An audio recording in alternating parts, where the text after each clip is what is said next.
안녕하세요, 어르신 책방입니다. 지금 이 영상을 보고 계신 분들께 한 가지 질문을 드리고 싶습니다. 여러분은 지난 1년 동안 새로 만난 사람 중에 처음에는 정말 좋은 사람이라 생각했다가 나중에 이런 사람이었어? 하고 놀란 적이 있으신가요?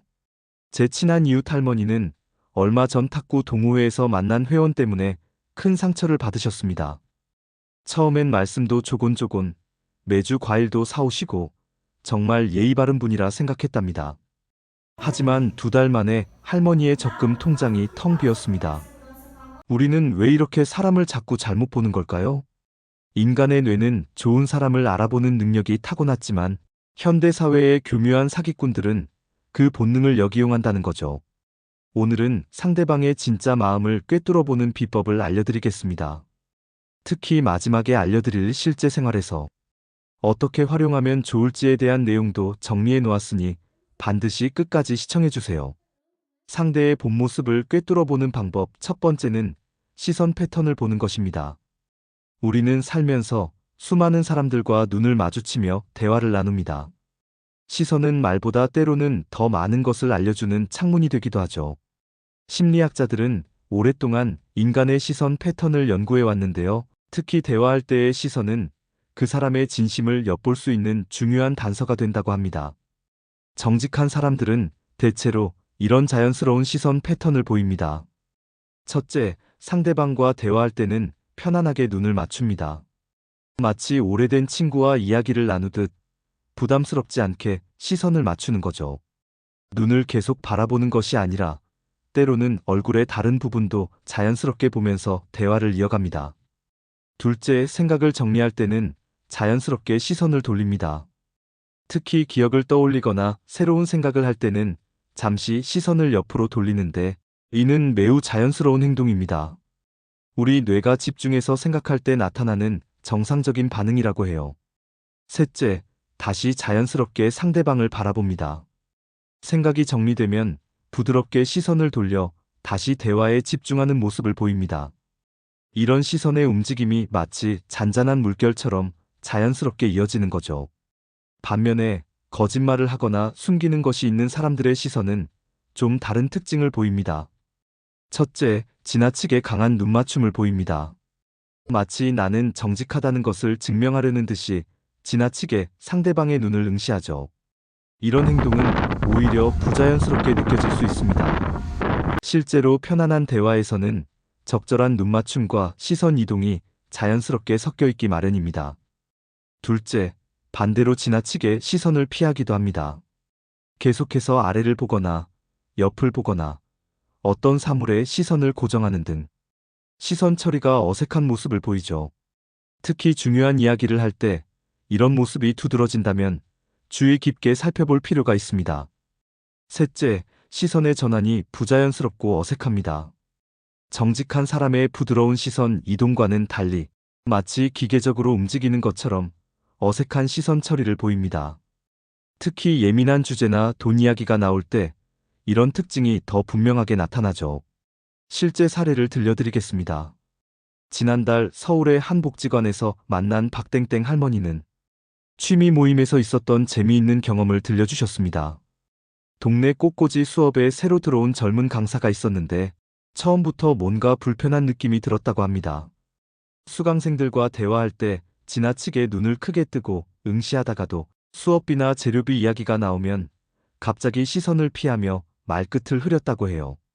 박 할머니는 40년 동안 학교 교사로 근무하시면서 수많은 학생들과 학부모들을 만나본 경험이 있으셨죠. 그래서 이 강사의 부자연스러운 시선 패턴이 직감적으로 이상하게 느껴지셨답니다. 나중에 알고 보니 그 강사는 자격증도 없이 비싼 수업료와 재료비만 받고 도망간 경력이 있는 사람이었다고 합니다.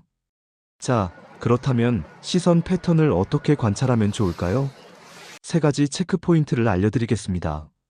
첫째, 상대방과 처음 대화를 시작할 때 시선을 관찰하세요. 자연스럽게 눈을 맞추는지 아니면 지나치게 응시하거나 피하는지 보는 겁니다. 둘째, 전문성이나 경험을 이야기할 때의 시선 변화를 보세요. 특히 자신의 경력이나 자격에 대해 이야기할 때 갑자기 시선 패턴이 달라진다면 주의하셔야 합니다. 셋째, 구체적인 질문을 했을 때의 반응을 보세요. 정직한 사람은 잠시 생각하는 시간에도 자연스럽게 시선을 처리합니다. 하지만 진실하지 않은 사람은 답변을 지어내느라 시선이 불안정하게 흔들리는 경우가 많죠. 상대의 본 모습을 꿰뚫어보는 방법 둘째는 말의 구체성입니다. 심리학에서는 오래전부터 사람의 말하는 방식에 주목해왔습니다. 우리가 하는 말 속에는 그 사람의 진정성이 자연스럽게 드러나기 때문이죠. 특히 말의 구체성 차이는 그 사람의 진실성을 보여주는 중요한 단서가 됩니다.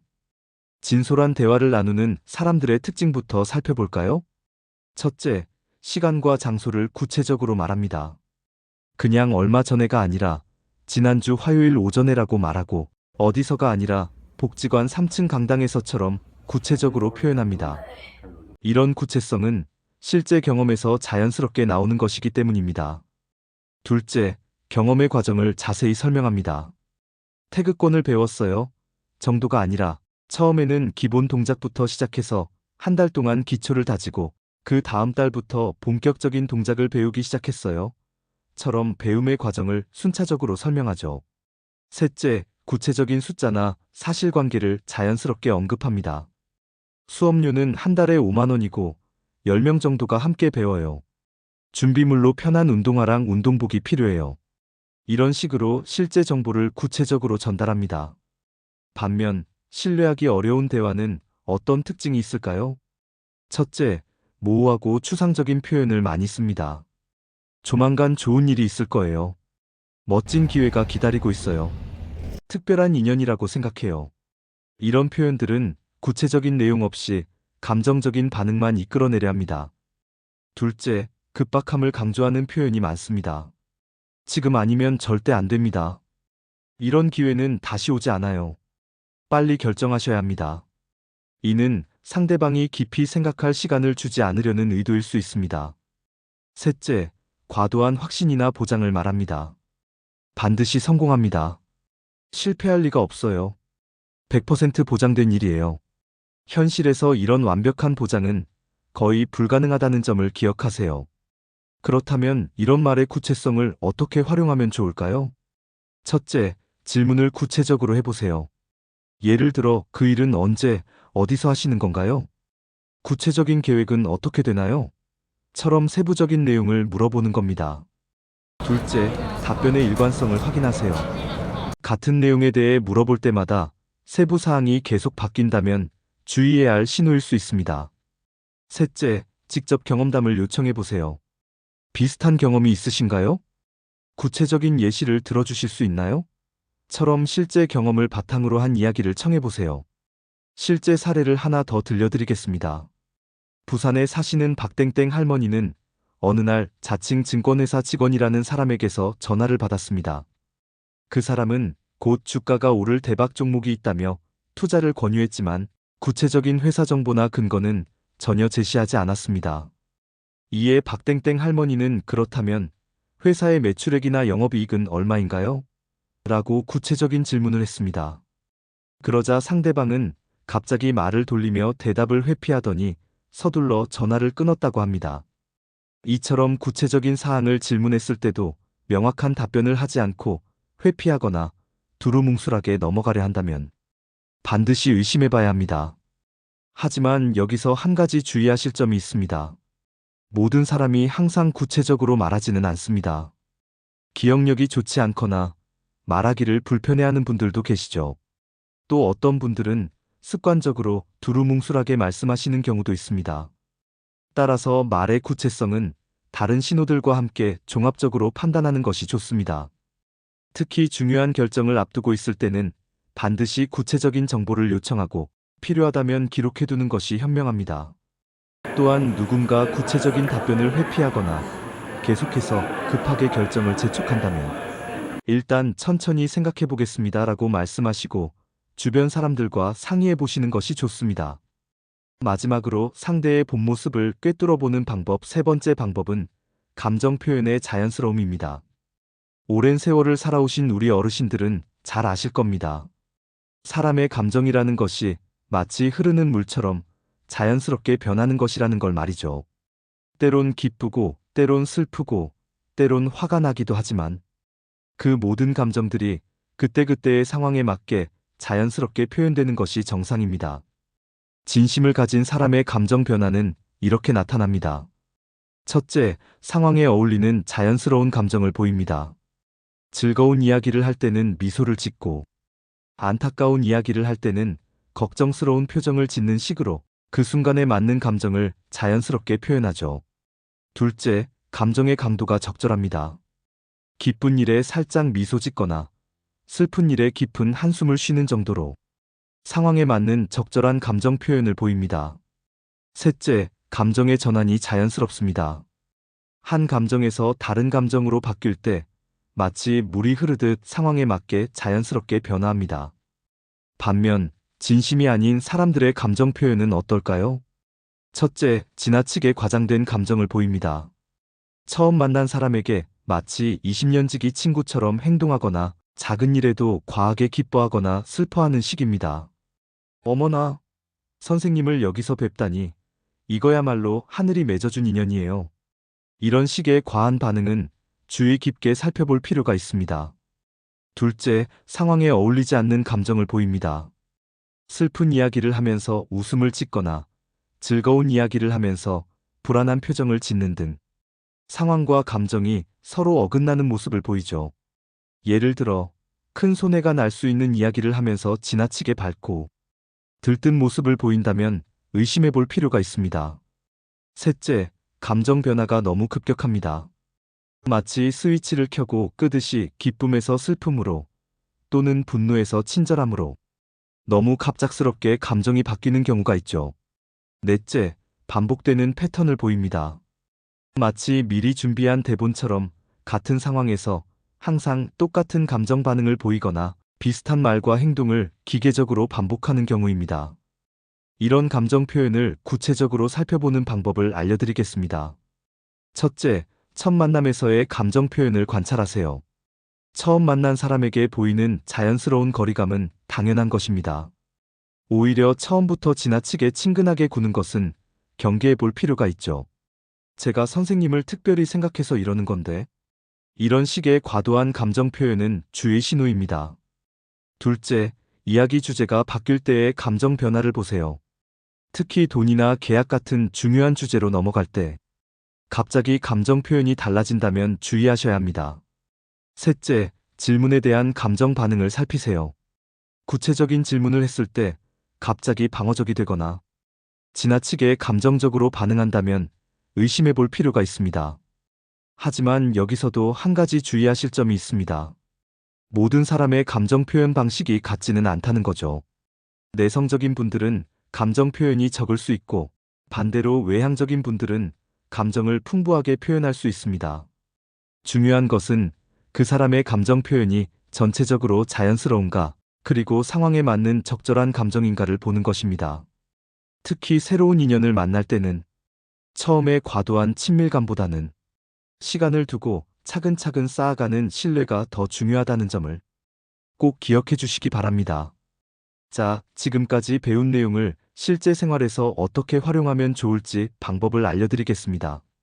첫째, 새로운 사람을 만날 때는 처음 3분을 특히 주의 깊게 관찰하세요. 우리 속담에 첫 단추를 잘 꿰어야 한다는 말이 있죠? 이때는 그 사람의 평소 모습이 가장 자연스럽게 드러나거든요. 말투도, 표정도, 몸짓도 아직 긴장이 풀리지 않아 있는 그대로를 보여주는 시간입니다. 둘째, 의심스러운 점이 보이면 반드시 메모해 두세요.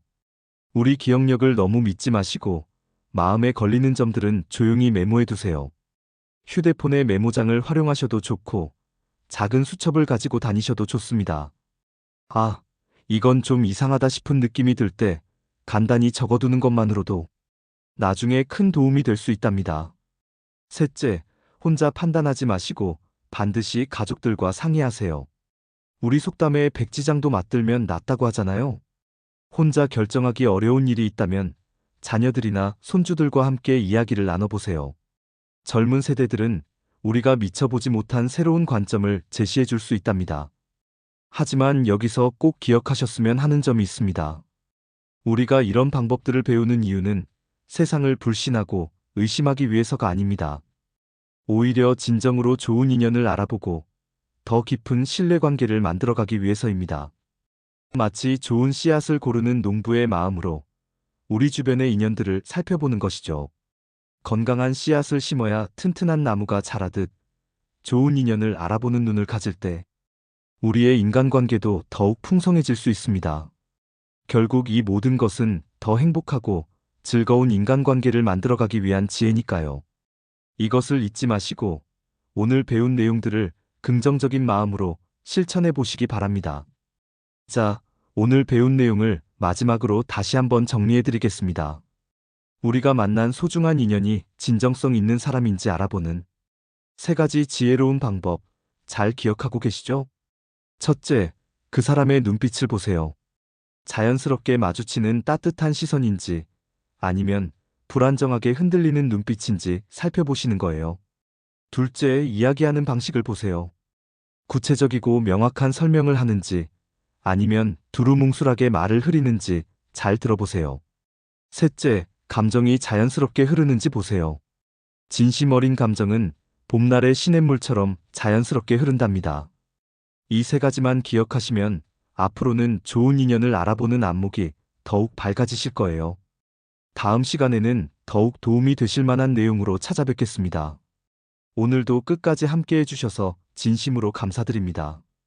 영상이 도움이 되셨다면 구독과 좋아요로 응원해주시면 감사하겠습니다. 댓글로 여러분의 소중한 경험도 나눠주세요.